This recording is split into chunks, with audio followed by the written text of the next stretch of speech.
Hello and welcome to part 1 of Let's Play Advance Wars with your host as always, Mah-Dry-Bread.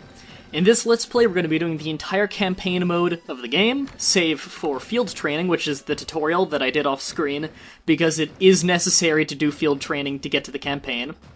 I'll be explaining how to play the game, probably over the course of the first few episodes. We'll be doing one mission in the campaign per episode, and the rules of the Let's Play are, we're not going to be using any turbo mode, because I want you guys to really feel what the game is like, so you know if you want to go out and buy it, and I do recommend you go out and buy it, it's a very good game. And we're not going to be using any save states during stages, because that's just straight up cheating. And I'm a veteran of each one of these games, I've beaten each one of these games, however I'm probably a bit rusty as I haven't played the first one in a long time, but I think we can get through each stage without too much trouble.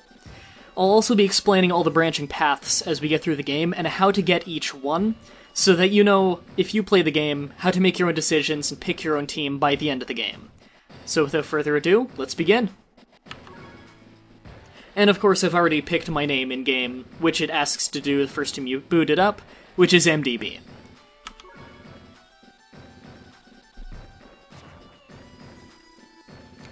This is Olaf. He is the leader of our rivaling country. To explain real quick a little bit of backstory, there are 4 countries in this game. Each one is based roughly off an area of the world, with kind of a focus on a certain country in it. We are Orange Star, which is basically North America, mostly the United States. Olaf here is the leader of Blue Moon, which is Eastern Europe, mostly based on Russia. Also, Olaf, my favorite character in the entire series. Not a very good commanding officer, though.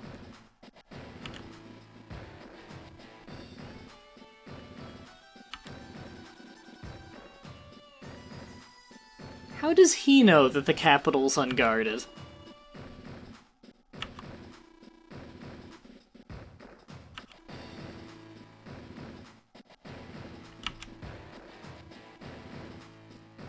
As you can probably tell, Orange Star is currently under invasion by Blue Moon. And here's our main character, and probably another one of the worst commanding officers in the series, Andy.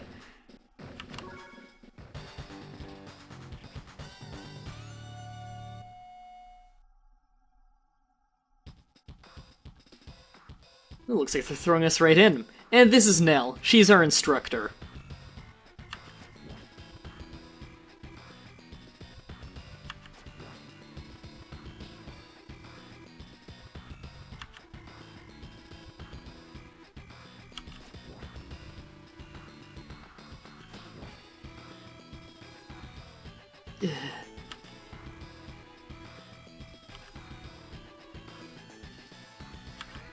This is just the game letting you know exactly what Andy's power is, since you've never used a commanding officer power at this point in the game. I'll explain what that is soon, although she's explaining it here.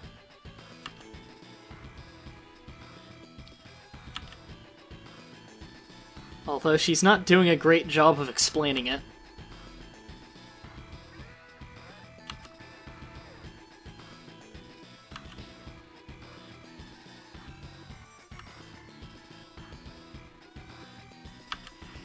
If you're a bit of a slower reader, by the way, feel free to pause at any time, of course. That's why I'm kind of being silent through this, so you have an easier time reading it.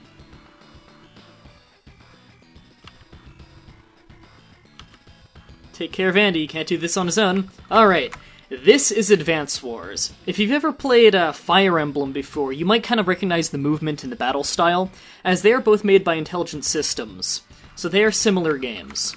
This is a pre-deployed mission, so this is not representative of every mission in the game. A pre-deployed mission means that you're given all your units from the start, and the enemy has all their units from the start. You don't have any money and buildings to get more units with.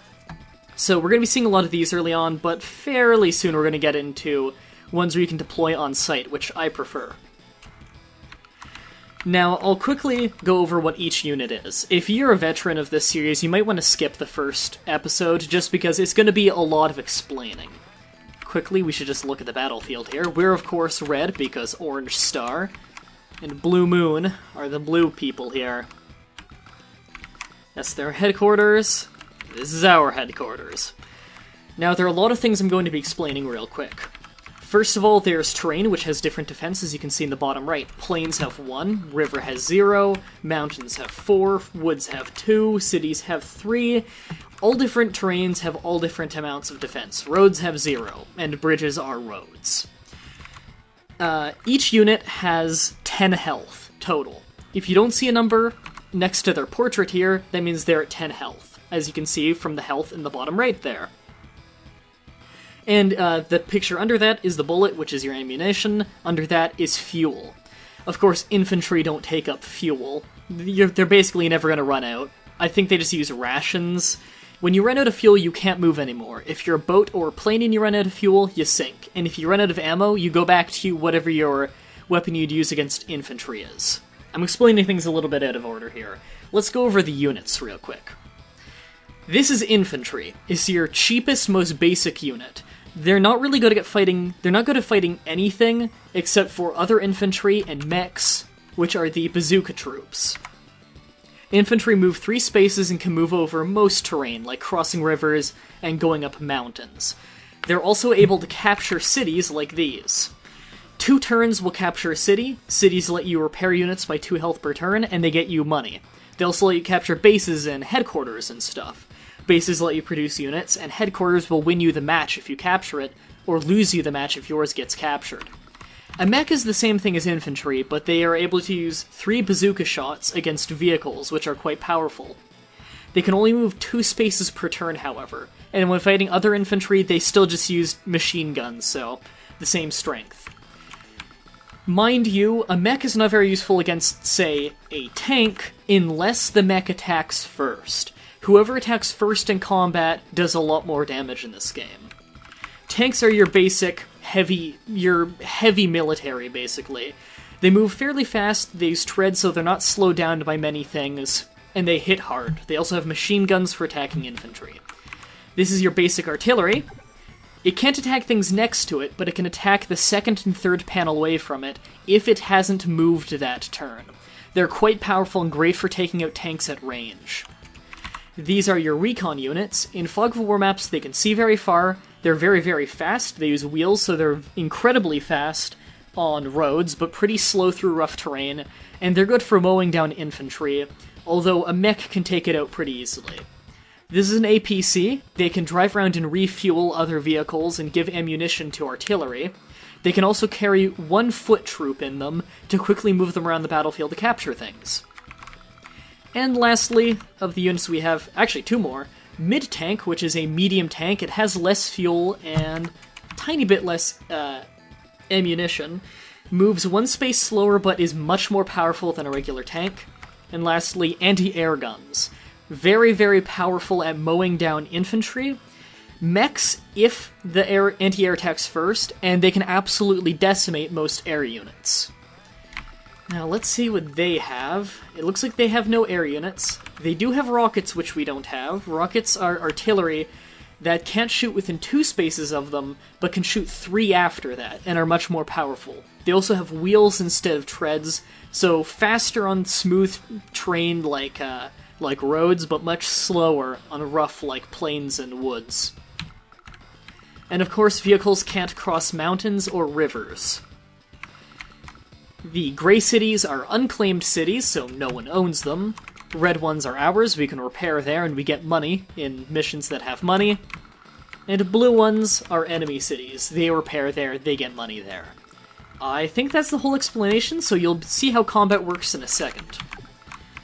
Actually, can you shoot there? No? You always want to check the range of enemies before you go in. I don't want to drive onto this open road and get shot by a rocket and lose my most powerful unit right away. But this should be a pretty reliable fight here. They have no defensive cover and we're hitting first, we're going to do 85% damage. Mind you, there's a little bit of wiggle room, depending on who your commanding officer is, and just the luck of the draw. But likely, they're going to be left with 2 or 1 health left. And of course, your health does determine your strength. So, they'll be pretty useless after this. As you can see, they did just about nothing in retaliation. So this would be a good time to mop them up. but I don't want to attack from up here because I'll get annihilated by the artillery. I would want to attack from below if I want to attack, but I'm not suicidal enough to go and do that. So I'm just going to prepare some units safely and split into 2 groups. I want to advance very carefully. Seeing as where all the enemies are positioned, there's no real way to sneak past them to the HQ, so it looks like we're going to be winning this mission by destroying every enemy unit. Now, that co-power thing they were talking about earlier, that's your commanding officer is what Co stands for. Ours is Andy, theirs is Olaf. As you can see in the portrait behind Andy's name, there's that glowing bar on the left. That will fill up as we do damage and as we take damage. The way it determines how much damage is taken and done is by the cost of the unit and how much it would cost to repair or make that unit. So the more expensive units you take damage on and do damage to, the faster you get your power. Andy has no passive ability, so his units, he's just jack of all trades, not strong or weak in any way. His ability is Hyper Repair. When he is able to use it, which is when that bar gets full, every unit he has on the field is healed automatically by 2 health for free. So it's a pretty powerful ability, but all around, he's a kind of an underpowered commanding officer. Olaf, on the other hand, has no passive strength or weakness. However, he's able to call in a blizzard for 2 turns. He has his modifiers on his passive are that his troops are immune to snow. Snow slows down your units. But they take double slowdown from rain, which also slows you down, and I believe makes it so you cost more fuel for ships and planes. So he basically halts people with snow. He's my favorite character in the game because A, I love him as a character, and B, very fun playstyle in that he's a weak commanding officer, so you have to use a lot of tactics to work with him. A lot of very intelligent tactics, rather. I'm a little bit worried about attacking here because they have superior cover, but I can always retreat and get repairs if I need to. And the artillery can't reach me, and the 2 infantry are not a threat. So I'm gonna go for this. They will have another tank coming soon, as you can see on the right. But as long as that doesn't get to my artillery, I should be fine. That's why I'm moving right there to cover the artillery. He can still go over and attack the artillery, and he's likely going to, so I'm gonna put that anti-air there just to block him. That should be good. There we go. And you can't reach any of them yet. I'll have you ready to start capturing over there. You'll follow them for defense, and you'll go up north. Looks good, let's end our turn. Let's see what he does. Also, he's got one of the best songs in the game.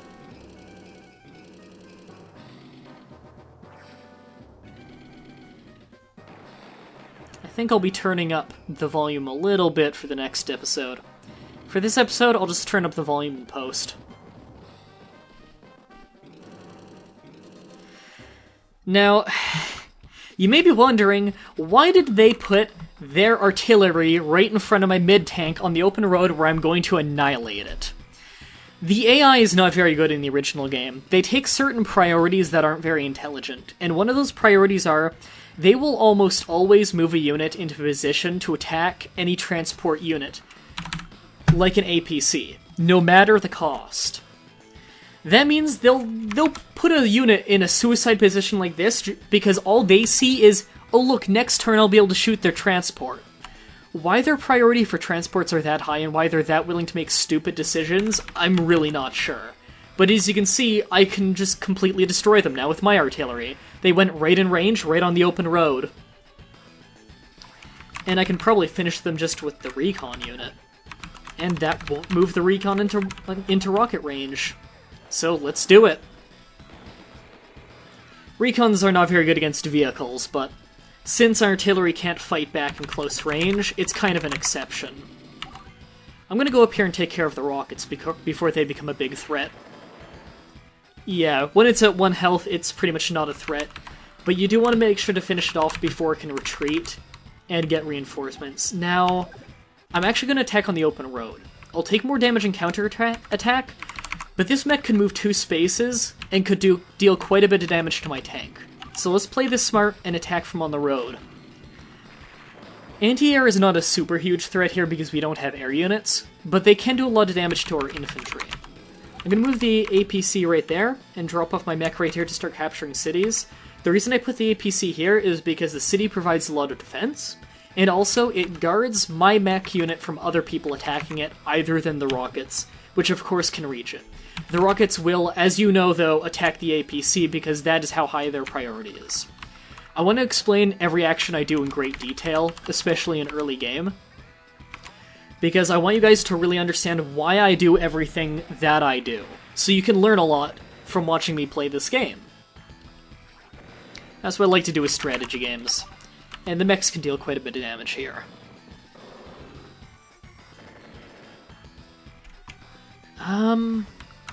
Now you took a little bit of a beating.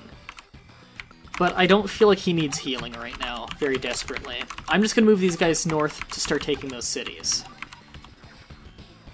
And I really want this artillery gone, because they're going to still be a nuisance. They don't get counterattacked, so there's nothing stopping him from continually attacking. And our anti-air in this stage is just pretty much for taking out infantry. Any infantry or mech on an open road, you can one-shot with anti-air. They're in the woods, so they survive with a little bit of health. Let the winds of war bring snow. He's calling it a blizzard.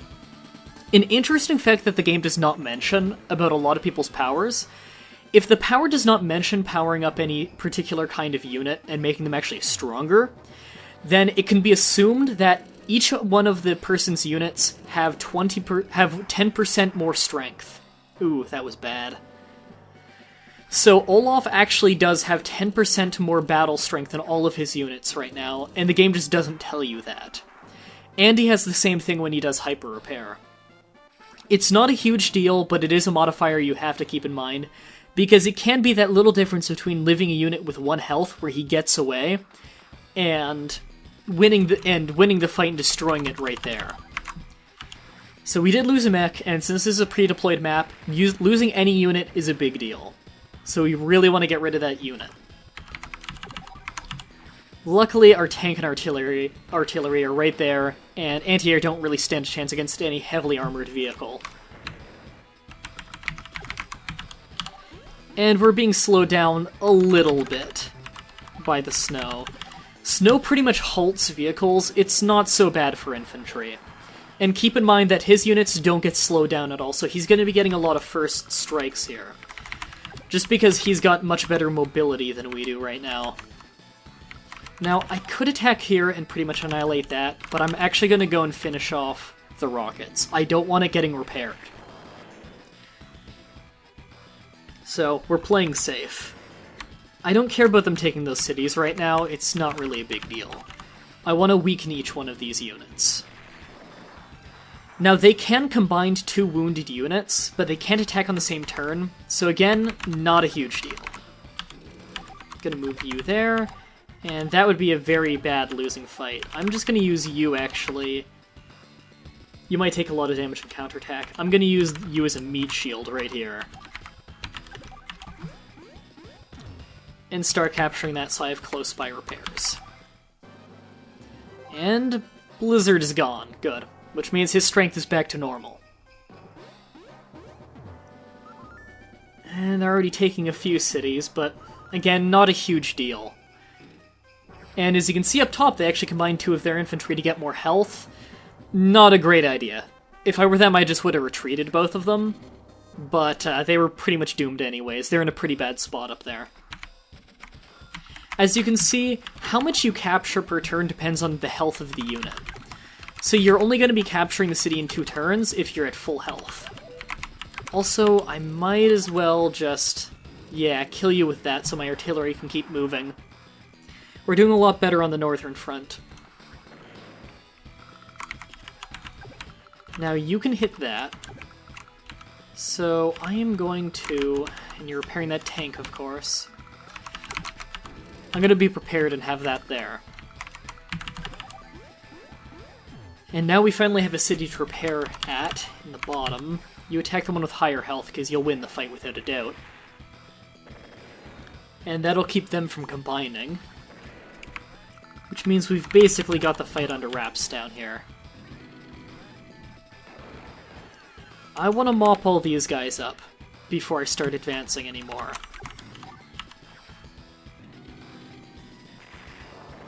They have some medium tanks up there, and I don't want to attack that until I can lure them in with my artillery ready. Now, you would attack me if I actually tried to get close to that, so I'm not going to. It's better to take a longer time than to play riskier, I find. Yeah, that's what I was saying earlier about anti-air is no good against heavily armored units like tanks. My artillery can hit that, but it wouldn't really do much. I might as well, just because my APC is right there, so I can give it more ammunition anyways, just to save the other units' turns. So I'm gonna move him and let you continue taking cities. The medium tank can take care of them, just so there's no real threat of doing damage back. Mechs are not going to do any damage to a medium tank unless they're attacking one just to finish it off. And that means you can move in and finish them off. If your first attack is enough to kill them, they'll never do damage in retaliation. So keep that in mind.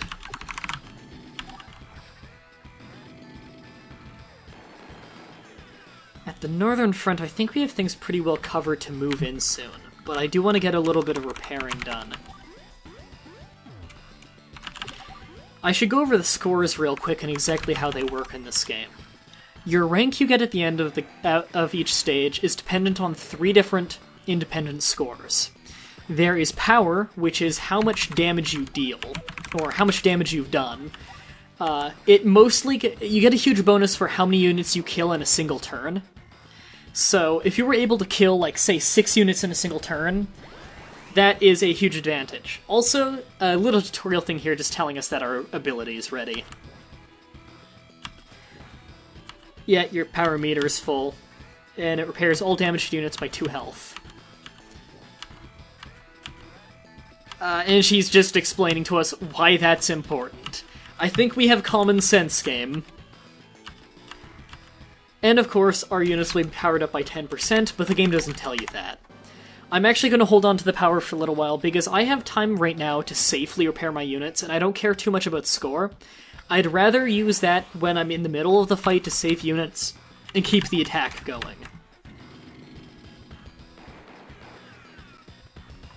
Technique is another one. Technique is how many units we've lost, basically. Our score goes down every time we lose units. So, it doesn't matter how hurt your units get, as long as they don't die. And there's always a number for every stage of units you lose before you don't get a perfect technique score. So it's not you have to keep every unit alive in every stage, but you need to keep a certain amount alive dependent on the stage to get a perfect score on that. So keep that in mind. And we've got both of those cities to repair at now. So next turn I'm going to get them to start repairing at them. And I'll keep my artillery over there. So we're going to take about 2 or 3 turns, which are days in this game, to just prep the units. This will also refuel them. How's the ammo on you? 6 shots? You're fine. Good thing about artillery, they have a lot of ammo. Now, what I'm worried about are their rockets. I need to lure the medium tank. The way I want to do this... You're here, you're here. Get in. You're going to be the distraction. He's going to attack either here or here. Both of them are in range to shoot them with the artillery and then finish them off with the medium tank. If that somehow doesn't finish them off, I'll be able to run in with my tank from down here, unless he attacks here, in which case he still won't be a major threat. So we've got this. Once that medium tank is done, we can pretty much rush them. He was smart enough to attack from the north. I don't think he's gonna instant kill him just because we're on plains, though. Yep, we're still alive. And he's probably gonna pull it for the rest of the fight.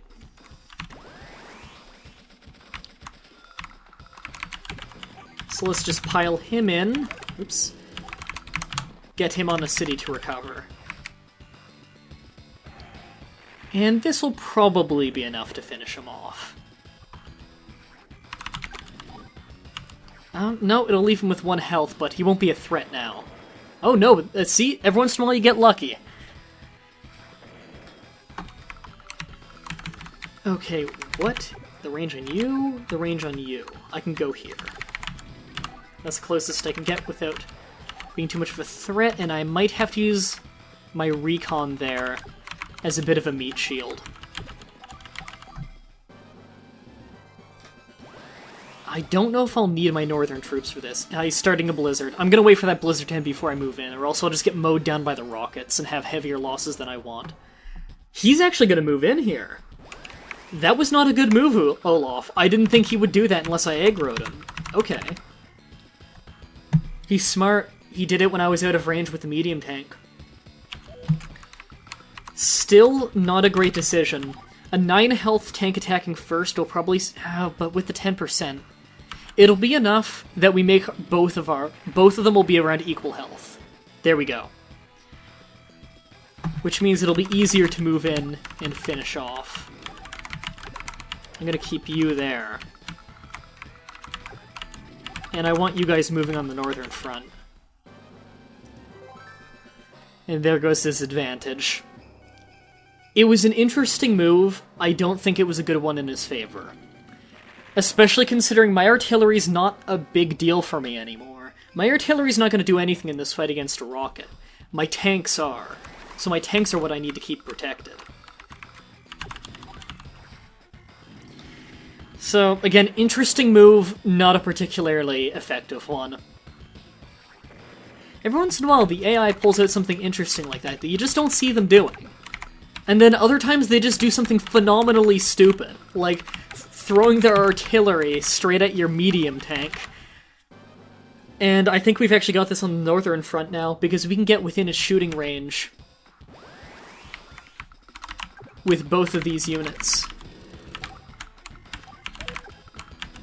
Actually, I'll get here. Yeah, we've got this. Next turn we'll finish them off, because they can't shoot and move at the same time. See, even the very first stage of this game does require a little bit of thinking, and it is very fun and not super short. So, this game is awesome. I love this game. It's a fantastic series. Also, I'm a huge Fire Emblem fan, so I really do like the battle style.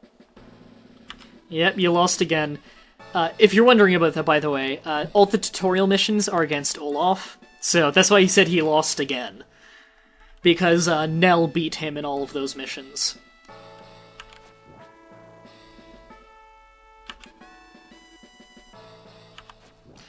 Yeah, they always refer to you as their advisor, but you never actually speak in the games, I don't believe. Yeah, see, that's an interesting little bit of backstory. Although you learn in the second game that Olaf grew up in Blue Sun, or Blue Moon, rather, he was a former Orange Star commanding officer.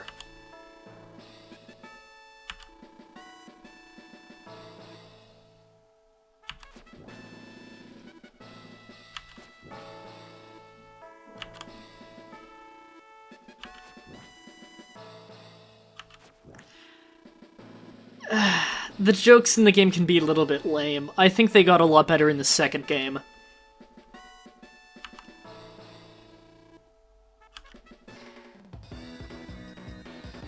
I do like, though, that this game, it's kind of aimed a little bit more at kids, in that it's very jokey, it's very non-offensive.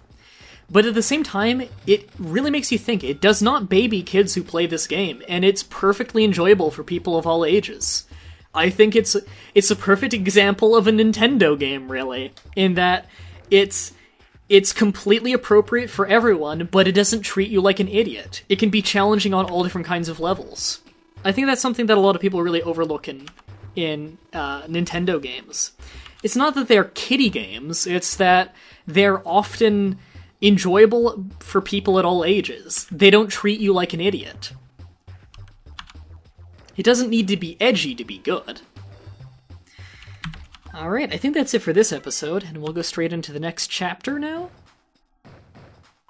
Yep. Alright. Grit. Another one of my absolute favorite characters in the series. We'll learn a little bit more about him on the next episode. Until next time, have a nice day.